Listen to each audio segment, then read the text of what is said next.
En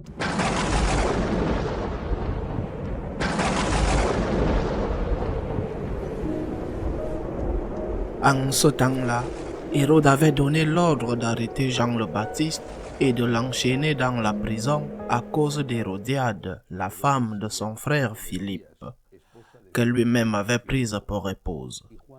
En effet, Jean lui disait, « Tu n'as pas le droit de prendre la femme de ton frère. » Hérodiade en voulait donc à Jean, et elle cherchait à le faire mourir. Mais elle n'y arrivait pas parce qu'Hérode avait peur de Jean.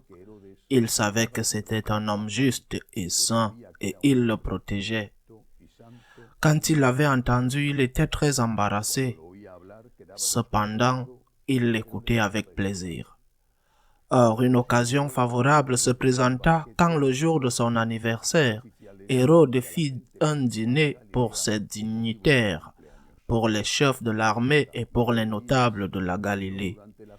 La fille d'Hérodiade fit son entrée et dansa. Elle plut à Hérode et à ses convives. Le roi dit à la jeune fille, « Demande-moi ce que tu veux et je te le donnerai. » Et il lui fit ce serment, « Tout ce que tu me demanderas, je te le donnerai même si c'est la moitié de mon royaume. » Elle sortit alors pour dire à sa mère, « Qu'est-ce que je vais demander ?» Hérodiade répondit, « La tête de Jean, celui qui baptise. » Aussitôt la jeune fille s'empressa de retourner auprès du roi et lui fit cette demande, « Je veux que tout de suite tu me donnes sur un plat la tête de Jean le Baptiste. » Le roi fut vivement contrarié, mais à cause du serment et des convives, il ne voulait pas lui opposer un refus. Aussitôt il envoya un garde avec l'ordre d'apporter la tête de Jean. Le garde s'en alla décapiter Jean dans la prison. Il apporta la tête sur un plat, la donna à la jeune fille, et la jeune fille la donna à sa mère. Ayant appris cela, les disciples de Jean vinrent reprendre son corps et le déposèrent dans un tombeau. Acclamons la parole de Dieu. Nous célébrons aujourd'hui le martyre de Saint Jean-Baptiste, le précurseur de Jésus, familier aussi de Jésus, fils de Sainte Élisabeth. Je voudrais profiter de cette occasion pour faire un bref commentaire sur ce que sont les martyrs. Les martyrs dans un secteur de l'Église sont très discrédités. Ils sont présentés comme des gens intransigeants, non dialectiques, inflexibles, alors que la mode est au dialogue, à la flexibilité, à l'évitement des problèmes. Donc les martyrs, surtout aujourd'hui, sont des gens désagréables, des gens qui n'ont pas su céder, qui n'ont pas su s'adapter, qui n'ont pas su avoir un dialogue constructif avec ceux qui ont été leurs assassins, leurs persécuteurs. D'une certaine manière, les martyrs sont présentés comme des ennemis du dialogue.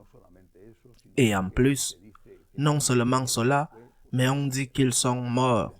C'est parce qu'ils l'ont voulu.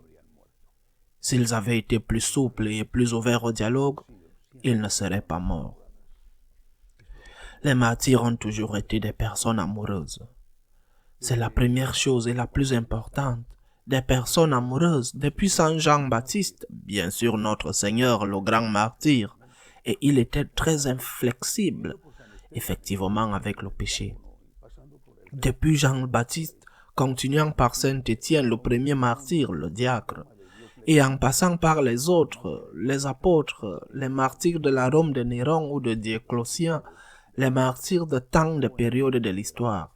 Je pense aux Cristores du Mexique ou aux martyrs de la guerre civile de 1936 en Espagne, ou les martyrs actuels, ceux qui souffrent des conséquences de l'islamisme radical en Afrique. Par exemple, ils ont toujours été des personnes amoureuses. Amoureuses de qui? D'abord et avant tout du Christ. Les martyrs ont toujours aimé le Christ. Quand on lit les actes des martyrs, qui bien sûr ont été écrits plus tard et éventuellement ont été embellis, mais qui ont un fond d'authenticité, voire d'innocence quand ils ont été écrits, on se rend compte qu'ils étaient tous mus par la même chose, l'amour pour Jésus, l'amour. C'est par amour pour le Christ qu'ils ont été fidèles. Personne n'aime être torturé, et pratiquement tous sont morts torturés.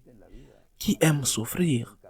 À l'exception de quelques fous, personne n'aime se voir retirer sa vie, être emprisonné, voir ses biens saisis et même, comme cela s'est produit dans la Rome impériale, voir sa famille vendue comme esclave et envoyée au travail dans les mines pour les hommes et à la prostitution pour les femmes. Qui aime cela? Qui veut cela?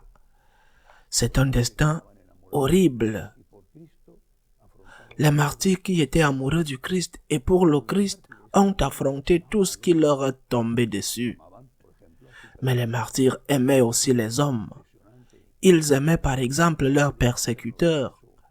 L'histoire des martyrs modernes est tellement impressionnante. Je pense par exemple à l'évêque martyr de Teruel en Espagne. Quel châtiment cruel il a subi. Quelle torture.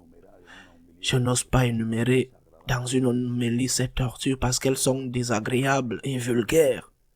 Quelle horreur ce qu'ils ont fait à ce saint homme. Il est mort en pardonnant. C'est une forme extraordinaire d'amour pour son prochain. Notre Seigneur sur la croix, Saint Étienne le proto-martyr, tous. Seigneur, pardonne-leur, car ils ne savent pas ce qu'ils font. Mais ils sont aussi morts par amour pour le Christ et par amour pour l'homme. Parce qu'ils savaient que défendre le droit de croire librement en qui ils voulaient croire, ou le droit de défendre les enseignements de notre Seigneur, ce droit était bon pour l'humanité. Les martyrs, par exemple, dans la Rome impériale, ont été les premiers objecteurs de conscience. Ils ont affronté un pouvoir terrible.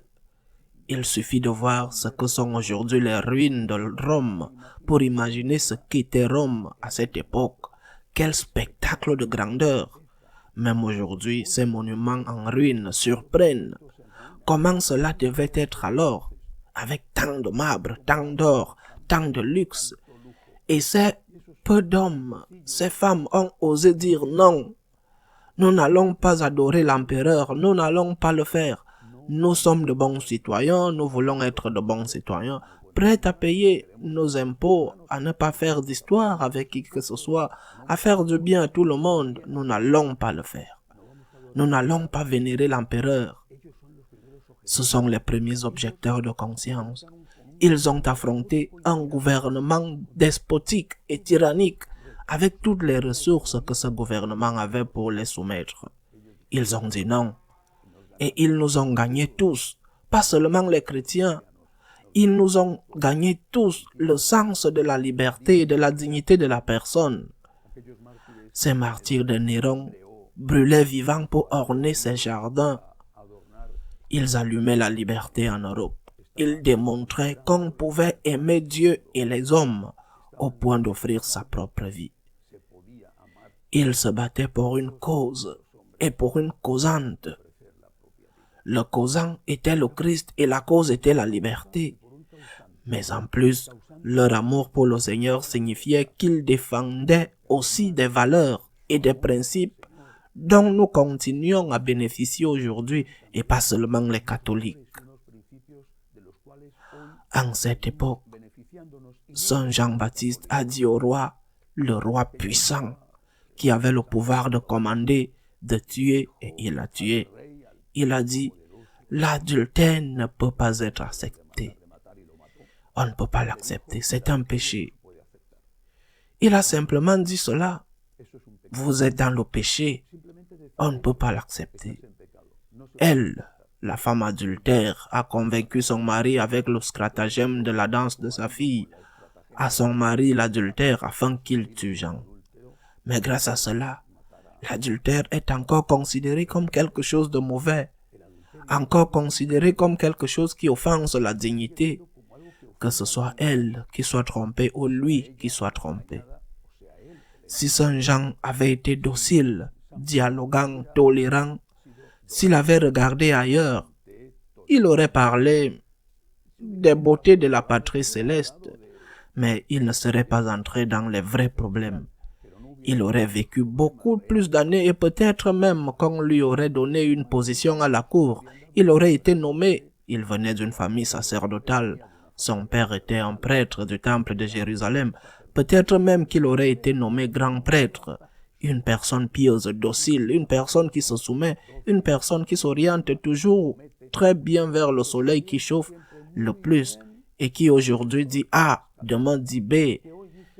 Parce que quelle est sa faute si ses patrons changent? Mais alors l'adultère aurait été bien vu. Que se serait-il passé avec les femmes? Avec les hommes aussi, mais les femmes étaient les principales victimes de l'adultère. Que se serait-il passé si l'adultère n'avait pas été condamné et n'était pas pour les catholiques un péché et pour les autres quelque chose qui n'est pas bien? Que se serait-il passé? Que serait notre société? C'est pourquoi les martyrs non seulement ont aimé le Seigneur, mais ils ont aimé les hommes qu'ils ont pardonnés. Ils ont aimé les hommes qu'ils ont donné un exemple pour défendre la liberté. Ils ont aimé les hommes en défendant des principes et des valeurs qui ne sont pas seulement utiles aux catholiques, mais qui sont nécessaires à tous. N'insultons pas les martyrs en les accusant d'être intransigeants. Leur intransigeance est le fruit de l'amour. Saint Jean a beaucoup aimé et c'est pour cela qu'il est au ciel. Les martyrs ont beaucoup aimé et c'est pour cela qu'ils sont au ciel. Essayons d'imiter les martyrs dans leur amour pour le Christ et dans leur amour pour le prochain. Et acceptons le martyr qui ne vient pas par l'épée, mais souvent par les épingles, l'inconfort, la critique, la moquerie, le mépris, la démission d'un poste pour rester fidèle au Seigneur. C'est cela le martyr des épingles. Qui est-ce que nous affrontons chaque jour et où nous pouvons montrer au Christ notre amour et aussi notre amour pour notre prochain. Loué soit Jésus.